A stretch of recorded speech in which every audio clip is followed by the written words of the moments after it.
Assalamualaikum warahmatullahi wabarakatuh. Perkenalkan, saya Ivan Dwi Ramadhani, mahasiswa fisika Universitas Jember. Di video ini saya akan menjelaskan tentang karakteristik perilaku atom hidrogen berdasarkan fungsi gelombang.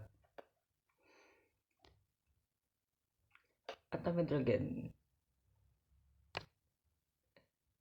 Atom hidrogen itu adalah atom yang paling sederhana. Atom ini terdiri dari satu proton, di mana proton tersebut dikelilingi oleh satu elektron. Oke, sistem fisik atom hidrogen itu dinyatakan oleh solusi persamaan Schrödinger. Nah, persamaan Schrödinger ini kan merupakan bentuk persamaan diferensial ya, yang berbentuk min h bar kuadrat per 2m Laplacian kuadrat plus v yang dioperasikan terhadap fungsi gelombang R itu bernilai sama dengan nilai eigennya, yaitu E CR fungsi gelombang, di mana CR merupakan solusi persamaan gelombang yang dihasilkan oleh itu persamaan diferensial persamaan Schrödinger ya, di mana fungsi gelombang CR ini menunjukkan perilaku elektron, bagaimana elektron tersebut itu berada di dalam atom, bagaimana posisinya atau bagaimana juga pergerakannya. Kemudian fungsi gelombang CR itu menjelaskan besaran fisik dari sistem elektron dalam atom, seperti posisinya, energinya, atau momentumnya. CR ini biasanya memiliki operator ya, yang dioperasikan ke fungsi gelombang. Nah, operator ini bekerja pada fungsi gelombang yang memberikan suatu besaran fisik. Contohnya itu operator Hamiltonian, di mana operator Hamiltonian itu sama dengan min bar kuadrat per 2m Laplacian kuadrat plus v, itu potensial, energi potensial, seperti yang telah kita lihatkan sebelumnya, di mana operator Hamiltonian itu berada di dalam persamaan Schrödinger. Operator Hamiltonian ini memberikan besaran energi total sistem, di mana energi total sistemnya itu ditunjukkan oleh nilai eigennya. Lalu bilangan kuantum ini ditunjukkan ya, atau dimiliki pada fungsi gelombang. Bilangan kuantum itu ada bilangan n, l, dan m ini. Bilangan kuantum ini juga memberikan besaran fisik pada sistem kuantum. Bilangan kuantum utama n itu menunjukkan tingkatan energi orbital, menunjukkan di mana letak dari elektron tersebut, apakah pada keadaan dasar atau pada keadaan eksitasi ya. Bilangan kuantum n ini bisa bernilai 1, 2, 3, dan seterusnya. Lalu bilangan kuantum azimut L. Bilangan kuantum azimut L ini menunjukkan bentuk orbital ya. Orbital yang berada pada orbital yang dimiliki ya, daerah orbital yang menunjukkan letak dari elektron tersebut. Bilangan kuantum magnetik M. Bilangan kuantum magnetik ini menunjukkan orientasi gerak melingkar elektron. Bilangan kuantum magnetik ini menunjukkan momentum sudut ya, bagaimana momentum sudut dari elektron tersebut. Lanjut. Lalu misalkan fungsi gelombang CR sama dengan C, yaitu konstanta di CR, yaitu jari-jari posisinya pada arah radial, yaitu kemudian eksponensial pangkat min R per 2 delta, di mana delta itu kita nyatakan sebagai h bar kuadrat per mke kuadrat, di mana k ini bernilai 1 per 4 pi epsilon 0. Lalu bagaimana kita menentukan energi kinetik dari elektron berdasarkan fungsi gelombang yang telah kita dapatkan, yaitu kita gunakan operator energi kinetik ya, yaitu min h bar kuadrat per 2m Laplacian kuadrat Laplacian CR theta V itu sama dengan min h bar kuadrat per 2m itu 1 per r kuadrat 2 per 2r r kuadrat 2v per 2r 2 per 2r plus 1 per r kuadrat sin theta, 2 per 2 theta sin theta, 2c per 2 theta plus 1 per r kuadrat sin kuadrat theta, 2 kuadrat c per 2 v kuadrat. Lalu kita operasikan pada fungsi global yang telah kita dapatkan, yaitu min h bar kuadrat per 2m Laplacian VR. Karena fungsi gelombang CR sama dengan CR E pangkat min R per 2 theta itu tidak bergantung pada variabel sudut ya, theta dan juga V, maka kita operasikan terhadap radial saja, yaitu min h bar kuadrat per 2m 1 per r kuadrat 2r r kuadrat 2v per 2r. Nah, ini karena tidak bergantung pada variabel theta dan juga v, maka kita nyatakan misalkan seperti ini. Kita turunkan terhadap variabel r saja, lalu kita gunakan konsep turunan ya, turunan dasar, yaitu 2 per 2r r kuadrat 2v 2c per 2r itu sama dengan 2r 2c per 2r plus r kuadrat 2 kuadrat 2c per 2r kuadrat. Lalu kita sederhanakan menjadi min h bar kuadrat per 2m 2 per r 2c per 2r plus 2 d kuadrat 2c per 2r kuadrat. Nah, kan kita peroleh kan bentuk dua turunan, yaitu turunan pertama dan turunan kedua, maka kita peroleh dulu d per 2r ya, turunan pertamanya, yaitu d per dr cr e pangkat min r per 2 theta. C nya kita pindahkan ke depan, kemudian kita turunkan r e pangkat min r per 2 delta. Kita dapatkan eksponensial min r per 2 delta min 1 per 2 delta r eksponensial min r per 2 delta. Maka kita dapatkan turunan C terhadap r yang pertama itu sama dengan C eksponensial min r per 2 delta minus 1 per 2 delta CR eksponensial min r per 2 delta. Lalu kita hitung ya turunan keduanya, 2 kuadrat C per 2R kuadrat. Itu kita turunkan suku pertama dan suku keduanya. Pada turunan pertama ya, turunan dari C eksponensial min R per 2 delta itu sama dengan min 1 per 2 delta C eksponensial min R per 2 delta. Sedangkan turunan dari min 1 per 2 delta CR eksponensial min R per 2 delta itu sama dengan min 1 per 2 delta turunan pertama terhadap R ya.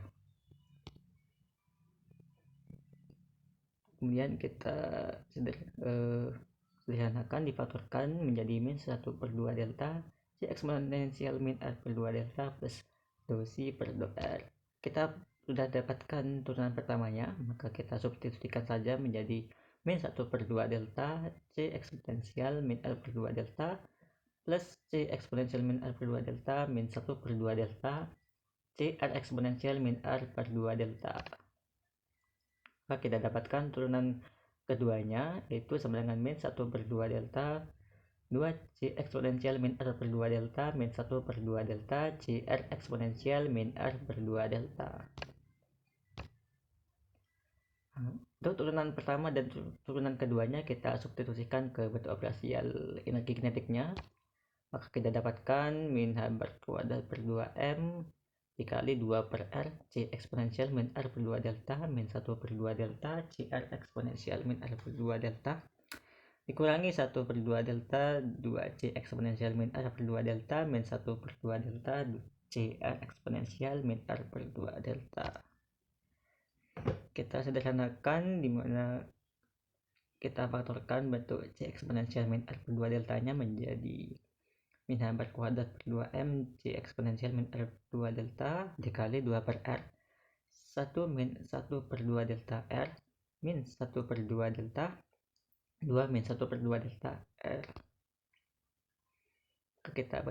Kita peroleh bentuk paling sederhananya yaitu min bar kuadrat per 2M C R eksponensial min R per 2 delta 2 per R kuadrat min 2 per delta R plus 1 per 4 D delta kuadrat.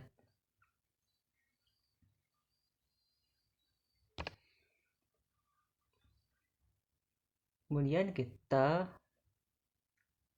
tulis ulang ya yang kita peroleh sebelumnya. Kemudian kita kalikan dengan R ya, agar kita peroleh bentuk fungsi gelombangnya, sehingga kita masukkan saja menjadi min H bar kuadrat per 2M C fungsi gelombang yang sebelumnya kita punya ya, dikali 2 per R kuadrat min 2 M KE kuadrat per RH bar kuadrat plus F kuadrat K kuadrat E pangkat 4 per 4 bar pangkat 4. Nah ini tadi deltanya kita peroleh yaitu H bar kuadrat per 4 M KE kuadrat, maka kita substitusikan saja menjadi seperti ini. Lalu kemudian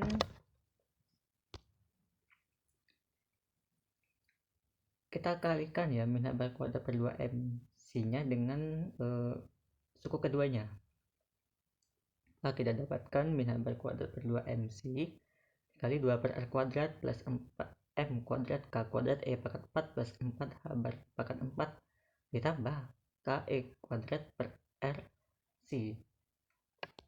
Lalu kita pindahkan ya suku KE kuadrat per R C nya ke ruas kiri, jadi min H bar kuadrat per 2M Laplacian min KE kuadrat per R C. Nah di ruas kirinya itu kita peroleh bentuk operator energi kinetik dan juga bentuk potensial ya, dimana kedua energi tersebut merupakan operator Hamiltonian.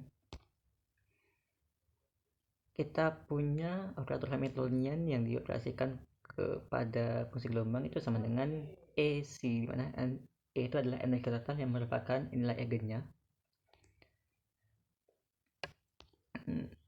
Nah kan energi total itu kan terkonstanta ya, tidak bergantung pada variabel apapun, baik variabel R, theta ataupun V.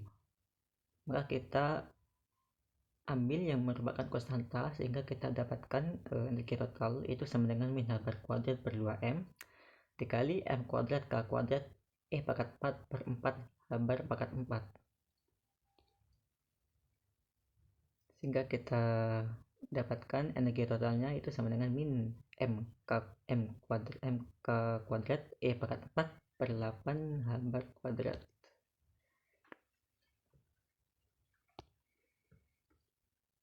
Kita punya persamaan energi total yang bergantung pada bilangan kuantum n itu sama dengan mk kuadrat E pangkat 4 per 2 H bar kuadrat n kuadrat. Nah, berdasarkan energi total yang kita peroleh, maka kita dapatkan bahwa n itu sama dengan 2. Artinya elektron tersebut berada pada keadaan tereksitasi ya, dimana elektron tersebut berada pada kulit atom kedua. Nah, seperti ini untuk visualisasinya. Kemudian momentum sudut L. Nah, bagaimana cara kita untuk memperoleh momentum sudut? Nah, kita gunakan operator momentum sudut L kuadrat yang dioperasikan terhadap fungsi harmonik ya, yaitu Y, Lm yang bergantung pada variabel theta dan V. Itu sama dengan min H bar kuadrat 1 per sin theta 2 per 2 theta sin theta 2 per 2 theta plus 1 per sin kuadrat 2 kuadrat per 2 pi kuadrat YLM. Nah setelah kita operasikan terhadap YLM, maka kita peroleh nilai eigennya untuk operator momentum sudut L itu sama dengan L dikali L plus 1 habar kuadrat. Ingat, yang fungsi gelombang telah kita punya sebelumnya itu tidak bergantung pada variabel theta dan juga phi ya. Maka fungsi gelombang CR itu tidak mengandung fungsi harmonik bola. Sehingga jika kita menyatakan jika YLM itu sama dengan 1, maka turunan ya 1 terhadap theta maupun phi itu bernilai 0.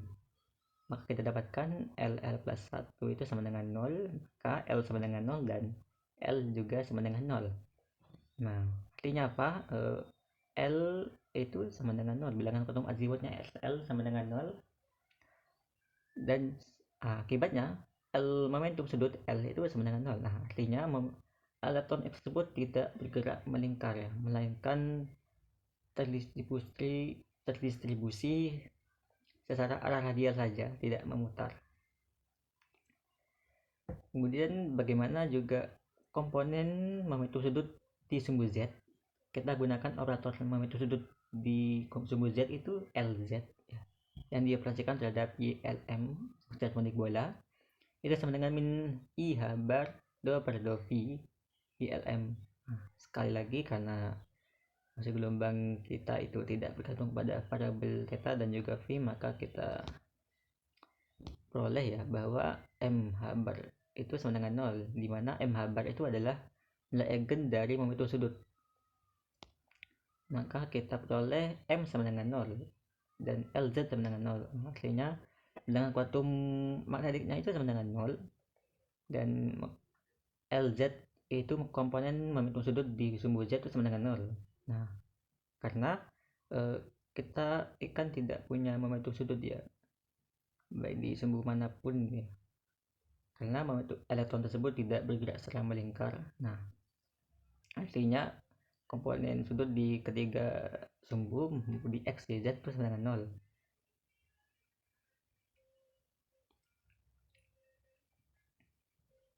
Nah, kesimpulan yang kita peroleh yaitu besaran fisik sistem kuantum itu diperoleh dengan menggunakan suatu operator, di mana nilai eigen yang didapatkan merupakan nilai dari besaran fisik tersebut.